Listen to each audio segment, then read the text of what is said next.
ஒரு சூப்பரான ஒரு எமோஷ்னலான ஒரு கொரியன் மூவி தான் இந்த படத்துல. அதாவது ஹீரோ இறந்துருவான். ஆ எப்படின்னு தெரியல. ஒரு லவ் அழகா உருவாகி, அது எப்படி பிரேக் ஆகுது, என்ன ஆகுது அப்படின்ற மாரி இந்த படத்துல ஃபுல்லா காட்டியிருப்பாங்க. படத்தோட பேர் என்னன்னு சொல்றதுக்கு முன்னாடி, welcome to the show Cine Story. படத்தோட பேர் என்ன அப்படின்னு பார்த்தீங்கன்னா, even if this love disappear tonight. இந்த படத்துல அதாவது 2 பேர் இருப்பாங்க. ஒரு ஹீரோ, ஒரு ஹீரோயின். அதாவது அவங்க ஒரு ஸ்கூல்ல படிப்பாங்க. இது 2026ல வந்த ஒரு படம். அந்த ஹீரோயின் வந்து பார்த்தீங்கன்னா, ஹீரோவை சடனாக மீட் பண்ணுவா. அந்த ஹீரோவுக்கு ஒரு ஃப்ரெண்ட் இருப்பான், வந்து குண்டா சப்பியா இருப்பான். அந்த பையன் என்ன பண்ணுவானா, அவன் வந்து புள்ளி பண்ணிட்டு இருப்பாங்க ஒரு கேங். அந்த கேங் வந்து அவனை புள்ளி பண்ணுறதை பார்த்து ஹீரோ போய் கேட்பான். கேட்கும் போது அப்போ அவனை புள்ளி பண்ணக்கூடாதுன்னா, அங்கே ஒரு பொண்ணு இருக்கா இந்த ஸ்கூல்லேயே அழகாக அவள் தான் இருப்பா, அவகிட்ட போய் நீ ப்ரப்போஸ் பண்ணு அப்படின்னு சொல்லுவாங்க. இவனும் போய் சும்மா போய் என் கேர்ள் ஃப்ரெண்டாக இருக்கியா அப்படின்னு கேட்பான். இந்த பொண்ணு டக்குன்னு எஸ்ன்னு சொல்லிடும். இல்லை இல்லை, எனக்கு இந்த மாதிரி பசங்க வந்து இந்த மாதிரி சொன்னாங்க, இதனால தான் நான் பண்ணேன். வந்து இல்லை இல்லை, அப்படி நான் டேட் பண்ண மாட்டியான்னு அந்த பொண்ணு கேட்க ஆரம்பிச்சிடும். கேட்க ஆரம்பிச்சதுக்கப்புறமா இவங்க 2 பேர் டேட் பண்ண ஆரம்பிச்சிருவாங்க. ஆனால் ஹீரோ வந்து ரொம்ப இன்னசென்ட் சைலண்ட்டாக இருப்பான். ஸோ இப்போ ஹீரோயின் வந்து அப்படி டே பை டே வந்து அவனை பார்த்துட்டு அவங்க கூட டைம் ஸ்பெண்ட் பண்ணிட்டு பஸ்ஸில் ஸ்கூலுக்கு ஒன்றா போகிறது வர்றது இந்த மாதிரி நிறைய போயிட்டுருக்கும். இதை பார்த்தா அந்த கேங்கில் இருப்பான் இல்லையா, அதில் ஒரு பையன் வந்து பார்த்தீங்கன்னா எப்படி வந்து ஹீரோயினை கரெக்ட் பண்ணா அப்படின்னு சொல்லிட்டு இந்த கேங் கூட வந்து சேர்ந்துருவான். அதாவது இவன் கூட வந்து சேர்ந்துருவான். இப்போ ஹீரோ வந்து பார்த்தீங்கன்னா டே பை டே அந்த பொண்ணு கூட இருக்கும்போது அந்த பொண்ணு சில விஷயங்கள்லாம் பண்ணுவாள். அதை பார்த்து ரொம்பவே இம்ப்ரெஸ் ஆகிடுவான். ஸோ ஒரு நாள் என்ன ஆகும் அப்படின்னு பார்த்தீங்கன்னா, டெய்லி ஈவினிங் அந்த பொண்ணு வந்து ஒரு ரூல்ஸ் போடும். நான் உன்னை டேட் பண்ண ரெடி, ஒன்றே ஒன்று தான், நம்ம ஸ்கூலுக்குள்ளே நம்ம டேட்டிங் பண்ணுறதை காட்டிக்கூடாது. வெளியே ஸ்கூலுக்கு கேட்டுக்கு வெளியே தான், அதுவும் ஈவினிங் நீ 5 o'clock ஸ்கூல் விடுறப்ப தான் என்கிட்ட பேசணும். அதுக்கப்புறம் நம்ம வெளியே இருக்கும் போது தான் வெளியே போகணும், ஸ்கூலில் இருக்கப்ப நீ என்ன பார்க்கக்கூடாதுன்னு சொல்கிறோம். இந்த 3 ரூல்ஸை போட்டுரும். அவள் கூட ஒரு ஃப்ரெண்டு ஒரு பொண்ணு இருப்பாள். அந்த பொண்ணு எப்போ பார்த்தாலும் ஹீரோவை முறைப்பாள். அந்த ஹீரோ முறைக்கும் போது ஹீரோ மேலே லவ் இருக்கா மாதிரி தான் தெரியும், ஆனால் அது கிடையாது. அது ஒரு காரணத்துக்காக தான் அவள் இருப்பாள். ஸோ இதே மாதிரி மீட் பண்ணாமல் இருப்பாங்க. ஈவினிங் ஆனால் வெயிட் பண்ணுவான், அந்த பொண்ணு வரும். இந்த மாதிரி டே ஸ்பெண்ட் பண்ணுவாங்க. ஒரு நாள் ஸ்கூலில் பார்த்தாலும் கண்டுக்காது அந்த பொண்ணு. இவன் யோசிப்பான். ஹீரோக்கு வந்து பார்த்தீங்கன்னா ஒரு அப்பா இருப்பார், ஒரு ஃபோட்டோகிராஃபர், ஃபேமஸான ஒரு ஃபோட்டோகிராஃபர், ஒரு ஸ்டுடியோ வச்சிருப்பாரு. ஸோ இப்போ அந்த பொண்ணு ஏன் இப்படி இருக்கா அப்படின்னு தெரியிறப்போ ஒரு நாள் என்ன ஆகும் அப்படின்னு பார்த்தீங்கன்னா, ஹீரோயினோட ஃப்ரெண்டு கிட்ட பேசுவான். ஹீரோயின் வந்து அவளை பற்றி நீ இன்னும் நிறைய தெரிஞ்சுக்கணும் அப்படின்னு சொல்லுவாங்க. ஹீரோயினுக்கு அதாவது ஒரு வியாதி இருக்கும். இன்னைக்கு நைட்டு போய் தூங்கிட்டானா காலையில் இது வரைக்கும் அவளுக்கு நடந்த எந்த விஷயங்களும் ஞாபகம் இருக்காது. அதனால் அவள் வந்து ஒரு சில விஷயத்தை ஞாபகம் வச்சுக்கிறதுக்காகவே அவளோட வீட்டு வால் ஃபுல்லாக எல்லாத்தையும் எழுதி வச்சுட்டு இருப்பாள்.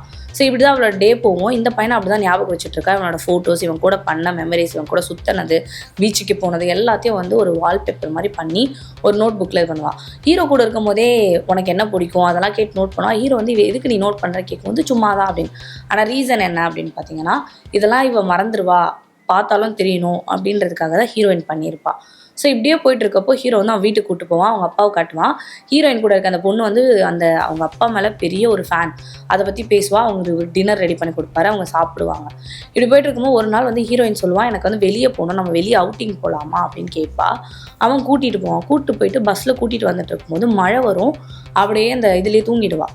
ஹீரோயின் தூங்குனா காலையில் இருந்து மறந்துடுவான்றதே ஹீரோக்கு தெரில.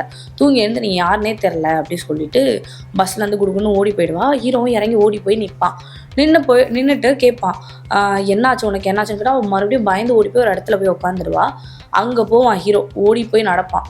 ஓடி போவான். அவனுக்கு அப்படியே மூச்செல்லாம் திணற ஆரம்பிச்சிடும். ஹார்ட்டில் கை வச்சுட்டு போய் நின்றுடுவான். ஹீரோயின் கிட்டே கேட்பான். ஹீரோயின் வந்து ஃபோன் பண்ணி அவன் ஃப்ரெண்டு கிட்ட அந்த கேப்பில் கேட்டிருப்பா.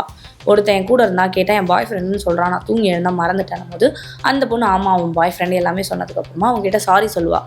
நான் தூங்கி எழுந்தனா எல்லாமே மறந்துடுவேன். டெய்லி உன்னை எப்படி ஞாபகம் வச்சுக்கிறேன்னா, நான் தூங்கி எழுந்தோன்னா போயிட்டு இன்றைக்கி நடந்த விஷயங்கள்லாம் போய் நான் பார்ப்பேன், பார்த்துட்டு தான் நீ தான் அப்படின்னு சொல்லிட்டு உங்ககிட்ட வந்து பேசுகிறேன். இப்போ நான் தூங்கி இருந்ததால உன்னை மறந்துட்டேன், அதனால தான் நான் அப்படி பிஹேவ் பண்ணேன்ற ஒரு விஷயத்தை ரிவீல் பண்ணுவான். ஹீரோ வந்து இதுக்கப்புறம் மறக்கிறது எல்லாத்தையும் நான் ரெடி பண்ணுறேன் அப்படின்னு சொல்லிட்டு ஹீரோயின் மறக்கக்கூடாதுன்றதுக்காக நிறைய இடத்துக்கு கூப்பிட்டு போய் அவளுக்கு மெமரிஸ்லாம் க்ரியேட் பண்ணுறான். அப்போ தான் அவள் மறக்க மாட்டா அப்படின்றதுக்காக அவளுக்கு பிடிச்ச ஷிப்பில், கடலில், அப்புறம் கிராக்கர்ஸ் வெடிக்கிற ஒரு இதுக்கெல்லாம் கூப்பிட்டு போவான். எல்லாத்தையும் காட்டுவான். இந்த மாதிரி டே பை டே ஹீரோயின் வந்து பயங்கர ஹாப்பியாக இருப்பாள். அப்படியே ஹீரோவுக்கு வந்து உடல்நிலை வந்து சரியில்லாத போகும். என்னன்னா ஹீரோ வந்து ஹீரோயின் கிட்ட வந்து சொல்லுவான், நீ என்றைக்குமே மறக்க முடியாத சில விஷயங்கள்லாம் கண்டிப்பாக உனக்கு இருக்கும்னு சொல்லுவான். ஹீரோ வந்து ஒரு 3 நாள் ஸ்கூல் வர மாட்டான். என்ன அப்படின்னு பார்த்தா ஹீரோ இறந்துருவான். அதாவது ஒரு சீனில் காட்டியிருப்பாங்க இல்லையா, ஹீரோ வேகமாக ஓடி போயிட்டு ஹார்ட்டை பிடிச்சிட்டு நிற்பான்னு. ஹீரோக்கு சின்ன வயசுல இருந்தால் ஹார்ட்டில் ப்ராப்ளம் இருந்திருக்கும். அதனால அவன் இறந்து போயிருப்பான். இப்படி இறந்து போகிற விஷயத்த வந்து இவள்கிட்ட அவள் ஃப்ரெண்டு சொன்னால் இவள் ஃபீல் பண்ணுவான்னு சொல்லிட்டு அவள் ஃப்ரெண்டு சொல்ல மாட்டான். ஆனால் அவளுக்கு தெரிஞ்சிடும். இவளுக்கு வந்து டே பை டே அவன் கூட நிறைய மெமரிஸ் க்ரியேட் ஆனதால மறக்காமல் இருக்கிறத பற்றி உங்கள் வீட்டில் எல்லாருக்கும் ஷாக் ஆகிடுது. இவன் வந்து ஒரு சில நாள் தூங்காமலே இருப்பா. காரணம் இவனை மறக்கக்கூடாதுன்றதுக்காக. அப்படி இருக்கப்போ அந்த இடத்துல போய் அழுதுட்டு அங்கேருந்து கிளம்பி வந்துடுறாங்க. அவங்க வீட்டில் இவனை பற்றி ஃபுல்லாக நடந்த ஒரு வருஷம் நடந்த விஷயங்கள்லாம் எழுதி வச்சுருப்பாங்க இல்லையா, அந்த விஷயத்த வந்து அழிக்கணும் அப்படின்னு சொல்லிட்டு இவ ஃப்ரெண்ட் என்ன பண்ணுவா, இவ ஞாபகம் வச்சுக்கிட்டா கஷ்டப்படுவாளேன்னு சொல்லிட்டு அவள் தூங்கி அதை தான் மறந்துடுவாளேன்ட்டு எல்லா விஷயத்தையும் அவன் வீட்டு கபோர்டில் போட்டு ஒரு லாக்கரில் போட்டு லாக் பண்ணிடுவா. அவள் ஃப்ரெண்டுக்கு இவன் ஒருத்தன் ஞாபகமே இருக்க மாட்டான், அப்படி இவன் நார்மலாக இருப்பா, ஒருத்தர் இறந்து போனா அப்படின்றதே மறந்துடணும் அப்படின்னு நினச்சிட்டு அழுதுட்டு அவள் ஃப்ரெண்டு போயிடுவா. ஏன்னா அவள் ஃப்ரெண்டுக்கு இவளை ரொம்ப பிடிக்கும். அப்போது இந்த மாதிரி ஹீரோயின் வந்து ஆனால் ஒரு படத்தை மட்டும் வரைஞ்சி வாலில் ஒட்டிகிட்டே இருக்கா. ஒரு நாள் அவங்க அம்மா வந்து இந்த மாதிரி அவனோட ஃபோட்டோ ஃபுல்லாக வரைஞ்சி ஒட்டிகிட்டு இருக்கா அப்படின்னு சொன்னப்போ ஹீரோனோட ஃப்ரெண்டு வந்து பார்ப்பா. ஏன்னா ஹீரோ செத்துட்டான், ஹார்ட்டு ப்ராப்ளத்தில் செத்துட்டான்.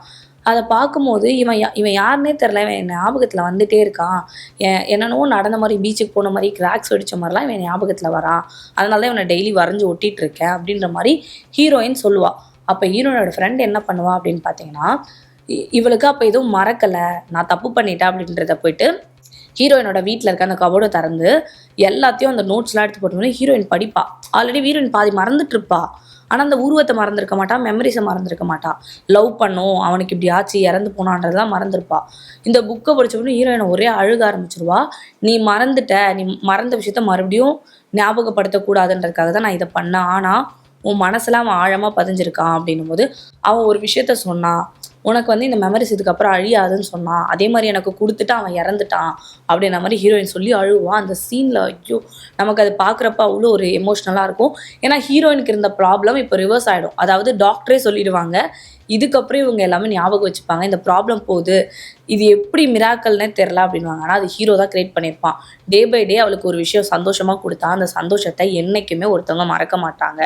என்ன ஒரு நினைவு மறந்தாலும் அந்த சந்தோஷம் கண்டிப்பாக அவங்களுக்கு திரும்ப வரும் அப்படின்றத ஹீரோ வந்து அந்த இடத்துல சொல்லியிருப்பான்.